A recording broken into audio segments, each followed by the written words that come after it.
What if the danger you fear isn't a stranger in the dark, but someone who smiles at you every day?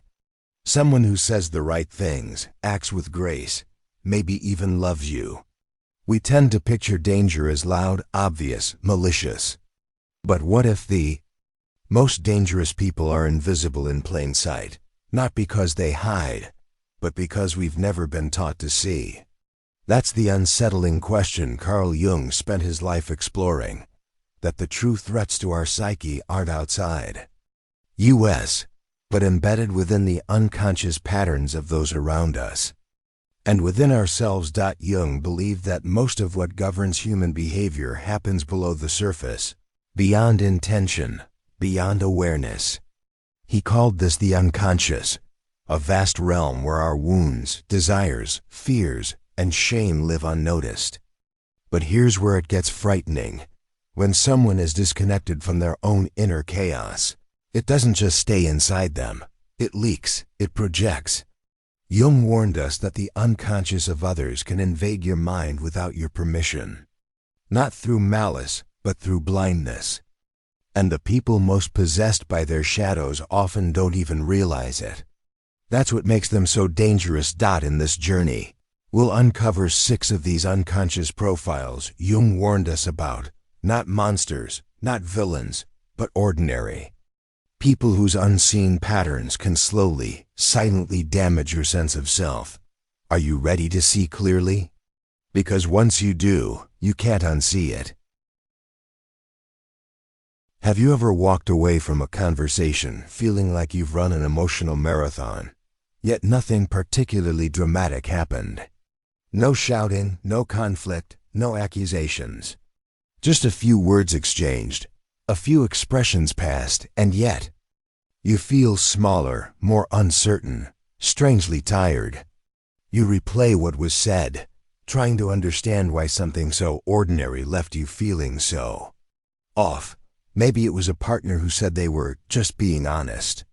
Maybe a friend who kept bringing up your flaws under the guise of concern. Or maybe it was a family member whose quiet sighs made you feel like you'd failed them, without a single word spoken. These are often the fingerprints of an unconscious manipulator, someone who doesn't aim to control you directly, but ends up doing so by projecting their unresolved inner chaos onto you, using your own empathy as the weapon. Carl Jung warned that what remains unconscious doesn't simply vanish.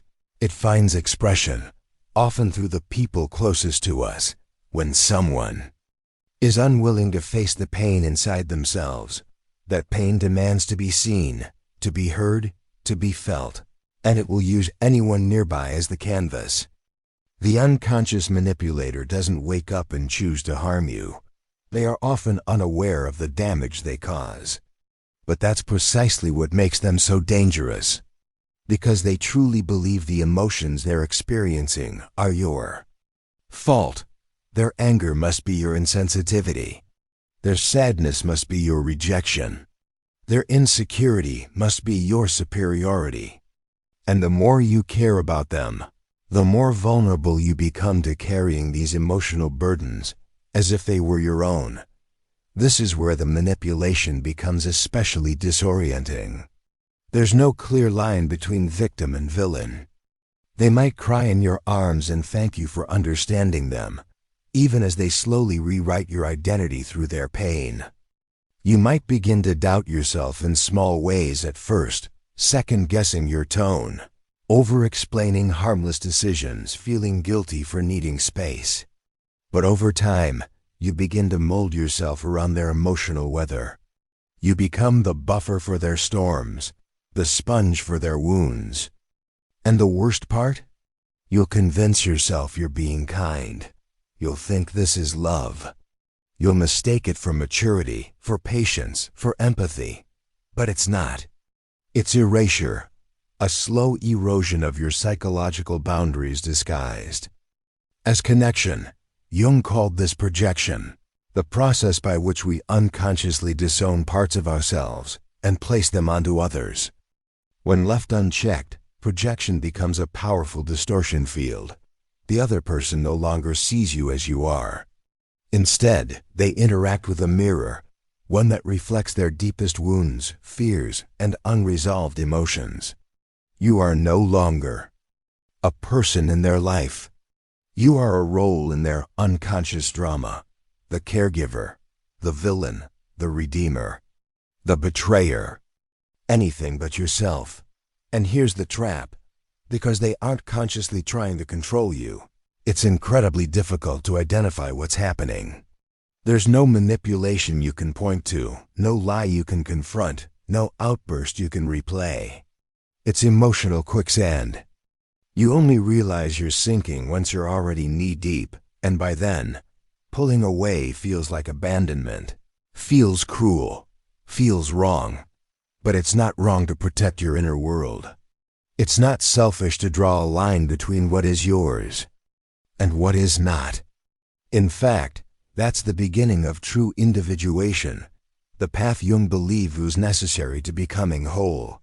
You don't need to carry what isn't yours. You don't need to fix what someone else refuses to face. Still, this is just one form of unconscious danger, the emotional kind, the manipulative kind. But what happens when the danger wears a different face? What happens when it doesn't pull at your heartstrings but redefines your values? When the control doesn't come from emotional need but from moral certainty? There is a kind of danger that doesn't steal your energy. It steals your freedom to think, to question, to be. And that danger arrives cloaked not in pain, but in principle. Not all control wears a crown. Some hides behind commandments. It doesn't arrive with threats or raise its voice to be heard. It comes dressed in concern, disguised as guidance, delivered softly in the language of what's best for you. It's a whisper in the back of your mind, a subtle tightening of your freedom, a moral undertone that slowly reshapes how you think, speak, and live. This is the moral controller. Not the tyrant who dominates you with rage, but the quiet enforcer, who rules through righteousness. They don't command armies or slam fists. They wield guilt like a scalpel, precise, quiet, devastating. Carl Jung understood this danger well. He saw that when people cling too tightly to ideals, it's often because they're terrified of what lies beneath. The more a person insists on appearing virtuous, the more likely it is that some part of themselves has been disowned, cast into the unconscious, locked behind the door of denial. And what's disowned doesn't disappear. It festers. It projects. It finds other people to carry its weight. That's what makes the moral controller so dangerous, not their intention, but their blindness. They genuinely believe they are doing what's right. They see themselves as protectors of integrity, guardians of truth. But in reality, they are holding others hostage to an internal war they've never dared to fight. They correct your tone, not because it's disrespectful, but because it threatens the version of goodness they've constructed. They judge your choices not to understand them, but to feel secure in their own. And when you step outside the unspoken code, when you speak too freely, laugh too loudly, live too boldly, the punishment isn't loud. It's subtle, a passive-aggressive silence, a loaded question, a quiet disappointment that somehow becomes your burden to carry. You may find yourself apologizing for things you can't define, shrinking your spontaneity, questioning your instincts. You start censoring yourself, editing your thoughts before they're spoken. Not out of respect, but out of the fear of being labeled wrong, immoral, or ungrateful. That's the true cost of living near a moral controller, not just external limitation, but internal confusion. You don't just lose freedom, you lose clarity. You begin to believe that being yourself is somehow a betrayal. Jung described the figure of the Antichrist not as some literal evil, but as a dissociation, the denial of wholeness. When someone clings only to the light, they fracture. They split. They pretend the shadow doesn't exist. And when they can no longer see their own darkness, they project it outward. Suddenly, the sinner is always someone else. The problem is always external. The fault always lies with others. And you, with your nuance, your complexity, your imperfections, become the target. This form of control is particularly potent in families, religious circles, and ideological spaces, where morality is often conflated with love. The closer the relationship, the harder it is to see. You might even feel grateful to them at first, thankful for their guidance, their discipline, their example. But somewhere along the way, that gratitude starts to feel like guilt. You're no longer living freely. You're performing a role. What's most painful is that they aren't monsters. They may be kind, thoughtful, devoted. They may even cry when they hurt you, and yet the hurt lingers. Because their goodness is built on the repression of their own shadow, and repression always seeks a release. Unfortunately, that release often arrives as pressure on the people closest to them. You'll find yourself torn, loving them, respecting them, but constantly shrinking around them. And when you finally question the dynamic, your doubt is met with disappointment, not understanding. You feel alone. Not because you're unloved, but because you're unseen. And this is the tragedy of the moral controller. In their pursuit of perfection, they lose touch with their humanity and slowly begin to rob others of theirs. But what if the next kind of danger doesn't come from moral rigidity, but from something even subtler? What if it stems not from what someone believes, but from who they pretend to be? What happens when a person is so fused with their mask, they forget there's a face underneath it? You feel something's off, but you can't quite name it. Nothing seems wrong. In fact, everything looks perfect. They smile at the right time. Their posture is composed. Their tone is smooth, balanced, and practiced. They say what's expected, behave as they should, dress without flaw. They blend in effortlessly, too effortlessly. And yet, when you're around them, a strange tension creeps into your body. It's not fear. It's not uncomfortable. It's a subtle tightening, as if your own authenticity is quietly retreating. You start watching your words. You hesitate before sharing something vulnerable. You find yourself defaulting to what's safe, polished, agreeable. And you don't know why. This is the silent influence of the persona bearer. Someone who has become so deeply attached to their social mask, they've forgotten who they are beneath it. Carl Jung described the persona as the mask we all wear, a necessary interface between our inner world and society. It helps us play roles: teacher, parent, friend, professional. But when that mask becomes more real than the self behind it, something essential begins to die. And what's tragic is that you won't notice it immediately, because the persona doesn't repel, it attracts. It's likable, charming, composed. It invites you in, but never lets you too close. Spend enough time in the presence of someone like this, and you'll begin to feel like a performer yourself. Not because they ask you to, but because the space between you is already a stage. They don't encourage rawness. They reward control. They nod when you're appropriate. They go quiet when you're not. And slowly, without meaning to, fall into rhythm with their script. You become an actor in their silent theater. You laugh when it's expected. You hide when it's not. Not out of fear, but out of an unconscious pressure to preserve the illusion of smoothness. The performance becomes mutual. The persona bearer isn't trying to deceive you. In fact, they may not even know they're performing. Over the years, they've simply learned that being real is risky, that being vulnerable is disruptive. So they've edited themselves down to a version that fits expectations, fits roles, fits others. But in doing so, they've lost contact with their own depth. And the deeper tragedy is that in their presence, you start to lose contact with yours. You begin to feel restless, even though nothing's wrong. Disconnected, even though they're always there. Your instincts dull. Your inner compass weakens. It's like being in a room with air that looks clean but lacks oxygen. Everything seems fine, until you realize you haven't taken a full breath in days. Jung warned that over-identification with the persona is one of the greatest obstacles to individuation, the process of becoming a whole, integrated self.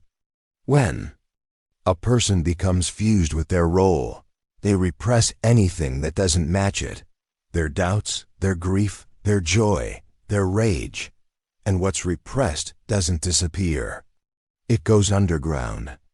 And the more they suppress their inner world, the more those buried parts begin to distort the energy around them. You might not see it directly, but you'll feel it in the emotional sterility of your connection, in the lack of warmth, in the absence of depth. The persona doesn't just conceal the person from others, it isolates them from themselves. And without knowing it, they begin to demand the same from you. Not because they want to control you, but because your authenticity threatens the balance they've fought so hard to maintain. Your rawness reminds them of everything they've buried. Your freedom reveals their constraint. And so the cycle continues. Two people performing closeness without ever really being seen. Connection without presence. Bonding without intimacy. Until one day, you realize you've been speaking in measured tones, sharing in fragments, smiling just a little too often. You've joined the theater without buying a ticket. You've started to wear your own mask and you don't even remember when you put it on. But when you wear a mask too long, what gets buried underneath? What becomes of the impulses, the dreams, the tears, the truths that no longer have permission to surface? What happens when your entire life becomes a role, and the person behind it begins to vanish? They never get angry until they do. And when they do, it's not just anger, it's an eruption. Unpredictable, disproportionate, sometimes even terrifying. These are the people who seem endlessly composed. They're the helpers, the peacemakers, the ones who sacrifice their own needs without hesitation. They take pride in being steady, thoughtful, selfless. You trust them because they never make demands. They're the ones who never cause conflict, never raise their voice, never cross a line. Or so it seems. But underneath that polished restraint lies something they refuse to see. Something they've buried so deeply, they've forgotten it's there at all. Carl Jung called it the shadow. Not just the parts of ourselves we label bad, but all the aspects we've disowned. Our rage, yes, but also our wildness, our ambition, our sexuality, our envy, even our joy. The shadow isn't evil. It's simply what we've been taught to reject. And when someone builds their entire identity around being good, they have no room left to acknowledge anything that doesn't fit that image. So it goes underground. They repress their anger in the name of patience. They deny their desires in the name of virtue. They suffocate their truth in the name of peace. But the psyche doesn't forget. It remembers everything, and what is repressed does not stay buried. It waits, it leaks. It finds cracks in the surface, and when the mask slips, the release is never gentle. Maybe it comes as a sudden explosion over something trivial. Maybe it's a sarcastic jab that cuts too deep. Maybe it's a pattern of emotional withdrawal that feels like punishment. However it arrives, it always comes at the worst time, and it often lands on the people who least deserve it. You might be on the receiving end of a tirade you didn't provoke. or feel the sting of silent blame that you don't understand. And the worst part? They won't recognize what they've done. To them, the outburst is justified. Their inner conflict has been projected onto you, and now you are the problem. You may feel blindsided, even betrayed. After all, how could someone so composed, so kind, so selfless, lash out with such precision?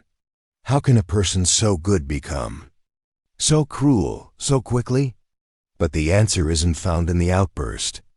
It's found in everything they've never allowed themselves to feel.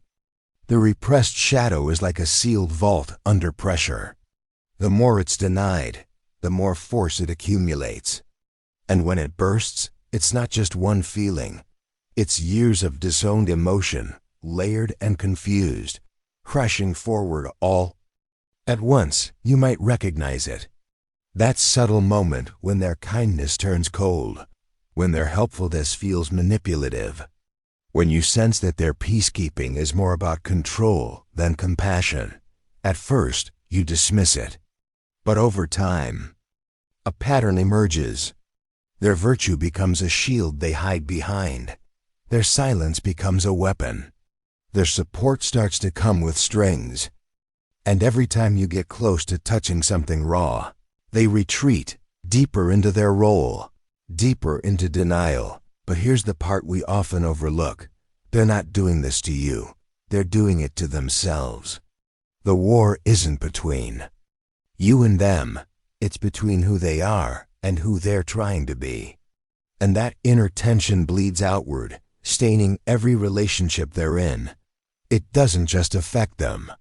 It affects everyone around them, especially those who love them most. Jung warned, the stronger the persona, the mask we present to the world, the more violent the shadow that lies beneath.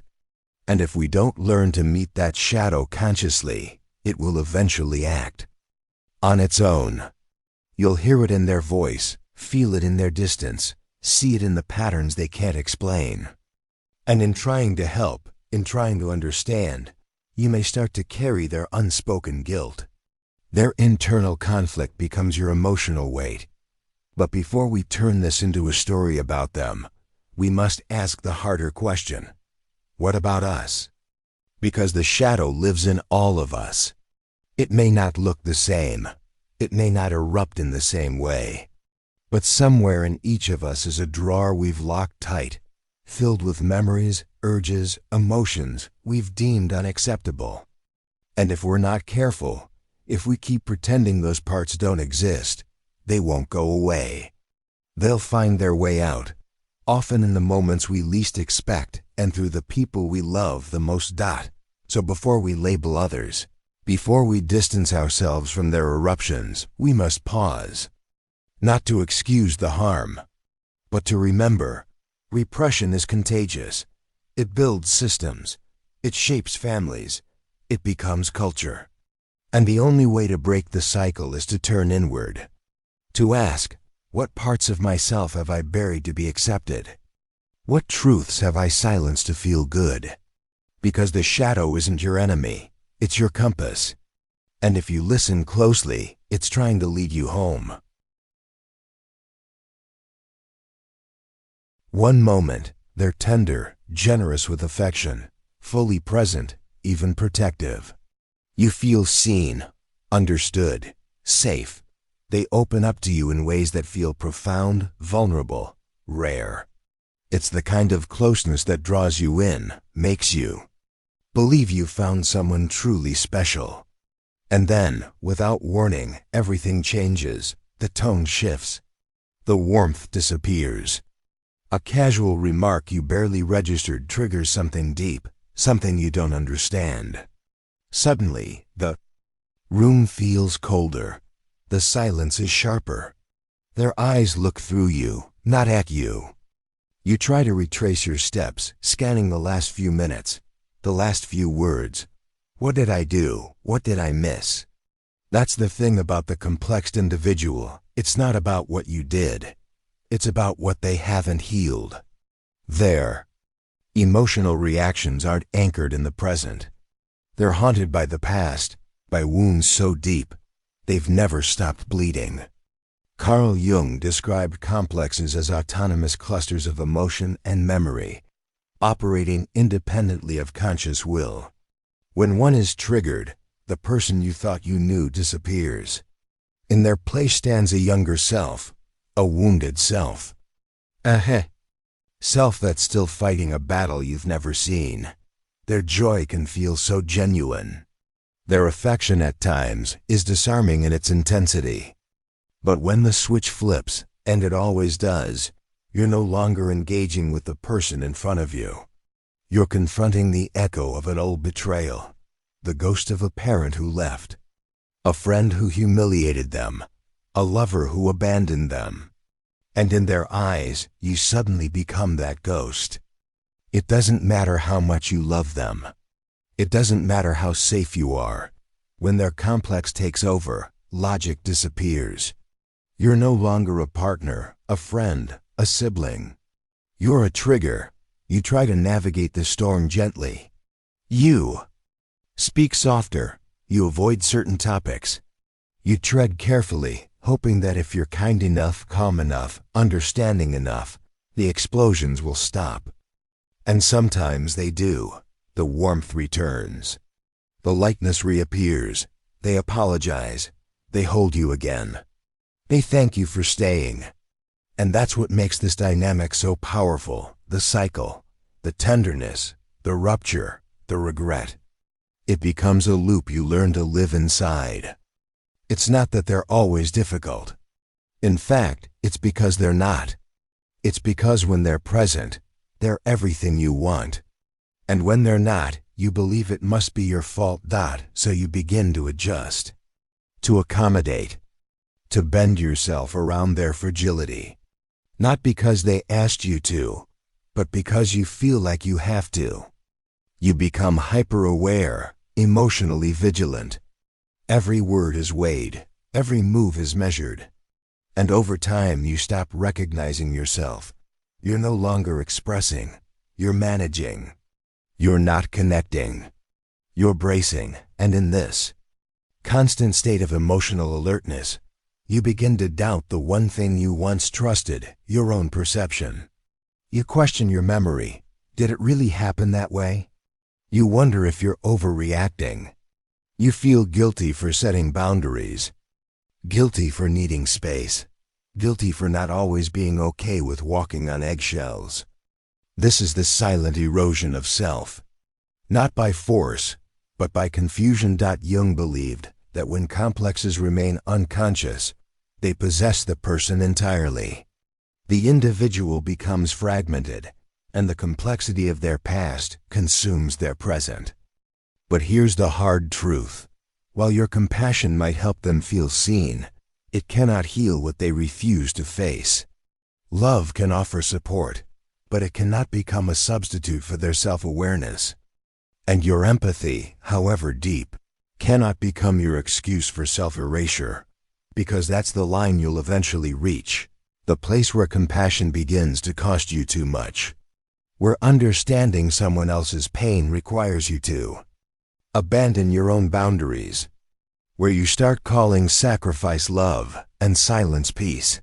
But it's not peace. It's survival. And the longer you stay in that space, the harder it becomes to remember that your feelings matter. 2. There's a difference between being present for someone and being consumed by them. There's a difference between walking with someone through their wounds and carrying the weight they refuse to put down. And sooner or later, you'll have to make a choice. Am I helping them heal, or am I losing myself trying? Because as kind, sensitive, and deeply human as they may be, the complex individual cannot offer you stability until they reclaim it within themselves. And until then, you must decide what part of yourself you're willing to sacrifice to keep their storm at bay. They don't yell. They don't blame. They don't demand anything that sounds unreasonable. They just need it, endlessly. It begins subtly. A request for advice. A late-night conversation when they're feeling lost. A vulnerable moment. Shared, something intimate, something honest. You feel trusted, valued, close. You open your arms, your heart, your time. You listen. You hold space. You give. Because at first, it feels like love. Like being needed is a sign that you matter. But slowly, something shifts. You notice that every interaction begins to revolve around them, their fears, their problems, their need to be reassured, soothed, validated. Again and again, you start to adjust. You answer texts even when you're tired. You stay up late comforting them when you're the one who needs rest. You filter your truth so they don't spiral. You cancel your plans to hold them through another wave of existential dread. You don't resent them, not at first. You rationalize it. They've been through a lot. They don't have anyone else. You're strong enough. But over time, you begin to feel something you can't ignore, a heaviness. Their presence, once soft and warm, begins to feel suffocating. And you don't know how to name it, because they haven't done anything wrong. They haven't crossed any clear lines. They've simply anchored their emotional survival to your availability. Carl Jung warned of the dangers of symbiotic relationships, where two people become so entangled that the boundaries between self and other dissolve. The psychic vampire lives in this state. They are not evil. They're not manipulative in the conventional sense. They're simply unable to hold their own psychic weight. So they unconsciously reach for others to carry it. Not just once, not in crisis, but constantly.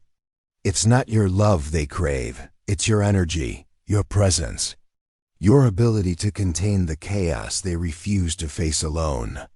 And the more you give, the less you feel like yourself. Your identity becomes defined by their needs. Your joy begins to feel selfish. Your silence feels like betrayal. And your exhaustion, it becomes normal. You don't realize when it happens. There's no dramatic moment, no clear violation. Just a slow, creeping erosion of space, of self. You look back and realize you've stopped laughing as much. You don't share as openly. You don't rest when you need to. Every choice is calculated through the lens of, will this hurt them? Will this trigger something? Their fragility becomes the compass that guides your life. And the scariest part is, they often have no idea they're doing it. They may cry.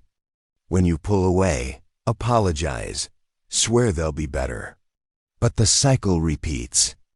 Not because they don't care, but because they haven't yet learned how to be whole without you. You feel guilty for wanting space, for needing air. You tell yourself you're being cold, or selfish, or abandoning someone in need. But that's the lie that keeps the pattern alive. The truth is this: their emptiness is not yours to fill. No matter how deeply you love them, no matter how much you give, you cannot sacrifice yourself into someone else's wholeness. You cannot carry someone who refuses to stand on their own. And the more you try, the more you disappear. Jung believed the path to individuation, becoming a fully integrated self, requires separation. Not detachment in cruelty, but in clarity. There can be no true relationship when one person disappears into the other. Love requires two people who are whole, or at least becoming whole, not one who is draining and one who is drained. Not one who gives endlessly and one who never learns to give back. And so, perhaps the most loving thing you can do is not to stay, but to step back. Not to keep holding their weight, but to trust them with the challenge of holding it themselves. Not to abandon them, but to stop abandoning yourself. Because healing doesn't happen when you're rescued. It happens when you're finally left alone long enough to meet your own emptiness and learn how to fill it with your own light. You are not their savior. You are not their fuel. You are not a container for their chaos. You are your own being. And the moment you remember that, truly remember it, is the moment the draining begins to end. What if one of these types lives not beside you, but within you? It's easy, even comforting, to point outward, to recognize the danger in others, to name the manipulator, the controller, the one who drains or explodes or hides behind masks. But Carl Jung asked us to look somewhere far more uncomfortable, inward. He reminded us that everything we judge in others lives, in some form, inside us. That we are not immune to the very patterns we fear. That we too have moments of projection, of performance, of emotional withdrawal or moral superiority. And that the real question isn't whether we've ever been one of them, but whether we've had the courage to notice. Shadow work isn't about blame or shame. It isn't about labeling ourselves as bad or broken. It's about wholeness. It's about reclaiming the parts we've rejected, the parts we were taught to hide or deny or fear. The parts that once scared us but now quietly shape our behavior from behind the scenes. The manipulator within may simply be the part of you that never learned to ask for help. The controller, the part that needed structure to feel safe. The mask wearer, the part that was once punished for being real. When we see ourselves through this lens, with compassion instead of judgment, we begin to heal. We stop being unconscious participants in cycles of pain, and we start becoming conscious creators of peace. So ask yourself, honestly, which of these 6 have you faced in others? And more bravely, which of them do you carry? Maybe not always, maybe not loudly, but in moments of stress, of fear, of disconnection, do you see them flicker in the mirror? Awareness is not weakness, it's power. The moment you recognize a pattern is the moment it begins to loosen its grip. You stop reacting automatically, you start choosing. That is the essence of becoming whole, of individuation. Not perfection, but integration. And if this reflection stirred something in you, share it. In the comments, leave a trace of your journey. Who have you faced? Who have you been? Your story may be the mirror someone else needs. In a world full of projection, confession is a radical act of connection. And if you're still here, still breathing through the weight of all this truth, know this. There's more, much more, because this was just one layer. In the next chapter, we'll go deeper into the archetypes Jung believed shape not just our personalities, but our destinies. The hero, the mother, the trickster, the shadow. These forces live in every myth, every culture, and every one of us. And the more light we bring to what's hidden, the less it controls us from the dark.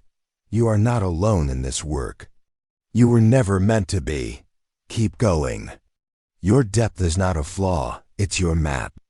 And every time you choose to look inward, you step closer to the freedom no one else can give you, because it's been yours all along.